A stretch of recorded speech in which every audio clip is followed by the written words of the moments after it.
Assalamualaikum warahmatullahi wabarakatuh. Saya Teti Novianti dari Prodi Manajemen, kelas MN22L. Di sini saya akan mempresentasikan tentang mencegah terjadinya stres kerja di tempat kerja. Pengertian mencegah terjadinya stres kerja di tempat kerja adalah masalah umum terjadi di tempat kerja, tetapi dapat dicegah dengan menerapkan strategi yang tepat, memahami definisi, penyebab, dan dampak stres kerja. Langkah awal yang penting untuk mengatasi masalah ini secara efektif. Dan di sini juga saya akan menjelaskan tentang stres kerja yang sehat atau stres kerja yang tidak sehat. Pengertian stres kerja yang sehat sering disebut eutris. Jenis stres ini memotivasi dan meningkatkan kinerja. Contohnya, tenggat waktu yang mendekat bisa memacu seseorang untuk bekerja lebih cepat dan efisien, atau tanggung jawab baru yang menentang bisa mendorong pengembangan keterampilan baru. Ada juga di sini stres kerja yang tidak sehat, disebut juga distres. Distres ini adalah jenis stres yang merugikan dan berkepanjangan. Distres dapat menyebabkan masalah kesehatan fisik dan mental seperti kelelahan, kecemasan, dan depresi dan penyakit jantung. Dan di sini juga ada penyebab stres kerja. Yang pertama, beban kerja yang berlebihan. Beban kerja yang terlalu berat atau tenggat waktu yang tidak realistis bisa membuat karyawan merasa kewalahan dan stres. Yang kedua, kurangnya kontrol atas pekerjaan. Ketidakmampuan untuk mempengaruhi keputusan yang mempengaruhi pekerjaan mereka atau kurangnya otonomi dalam melakukan tugas dapat menyebabkan stres. Yang ketiga, masih dengan penyebab stres kerja. Yang ketiga ada konflik peran dan tanggung jawab. Ketidakjelasan peran atau tanggung jawab yang bertentangan bisa menciptakan kebingungan dan stres. Yang keempat, lingkungan kerja yang tidak mendukung. Lingkungan kerja yang buruk seperti ruang kerja yang bising atau kurang pencahayaan bisa menjadi sumber stres. Dan selain itu juga dampak negatif stres kerja ini ada penurunan kualitas kerja. Karyawan yang stres cenderung mengalami penurunan kualitas kerja yang dapat tercermin dalam akurasi dan efisiensi yang menurun serta kepuasan pelanggan yang berkurang. Dan ada tingkat turnover, karyawan yang tinggi.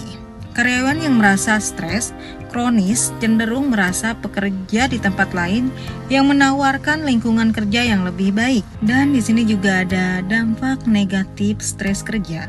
Apa sih dampak negatif stres kerja? Di sini saya akan menjelaskan dampak negatif stres kerja. Penurunan produktivitas stres kerja dapat menyebabkan penurunan produktivitas karyawan karena mengurangi konsentrasi, motivasi, dan kemampuan untuk menyelesaikan tugas.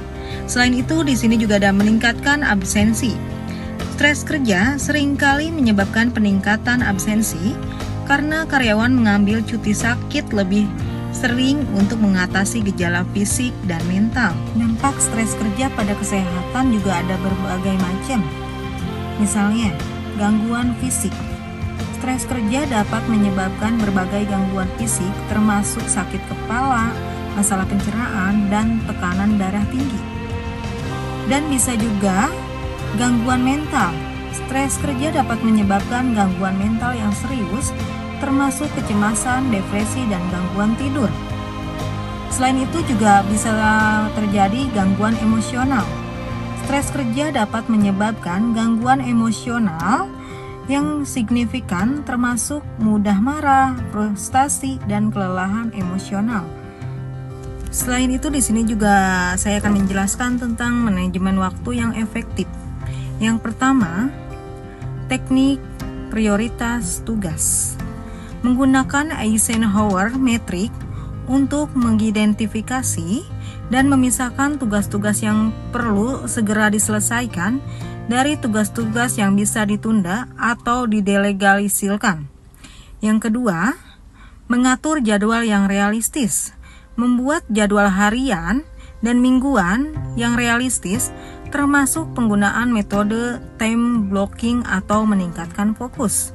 Yang ketiga, penggunaan alat bantu, memanfaatkan aplikasi kalender dan to-do list untuk membantu mengatur jadwal dan mengelola tugas secara efektif. Dan di sini juga ada komunikasi yang baik antar atasan dan bawahan, seperti contohnya mendengarkan aktif. Teknik komunikasi di mana pendengar benar-benar fokus pada pembicara, memahami pesan yang disampaikan, dan merespon dengan cara yang menunjukkan pemahaman. Dan di sini juga ada feedback konstruktif, umpan balik yang bertujuan membantu karyawan meningkatkan kinerja mereka melalui saran yang spesifik dan berguna. Transparansi dalam komunikasi, menciptakan lingkungan kerja yang jujur dan terbuka, di mana karyawan merasa nyaman berbagi ide dan masalah. Di sini juga ada program kesejahteraan karyawan, dibagi menjadi 4. Kesehatan fisik yang pertama, menyediakan fasilitas olahraga program check up sehat dan sesi olahraga bersama untuk mendukung kesehatan fisik karyawan. Yang kedua, kesehatan mental, menawarkan konseling workshop manajemen stres dan program bantuan karyawan untuk mendukung kesehatan mental karyawan.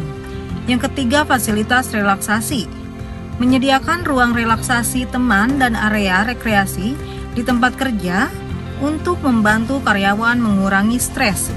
Yang keempat, ada fleksibilitas kerja, menerapkan kebijakan seperti work from home, jam kerja fleksibel, dan pengaturan kerja paruh waktu untuk meningkatkan keseimbangan antara pekerja dan kehidupan pribadi.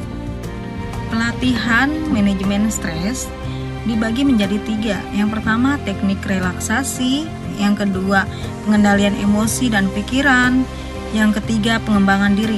Apa sih teknik relaksi? Di sini dijelaskan teknik relaksi, meditasi, yoga, dan latihan pernafasan untuk membantu karyawan mengurangi stres dan meningkatkan kesejahteraan.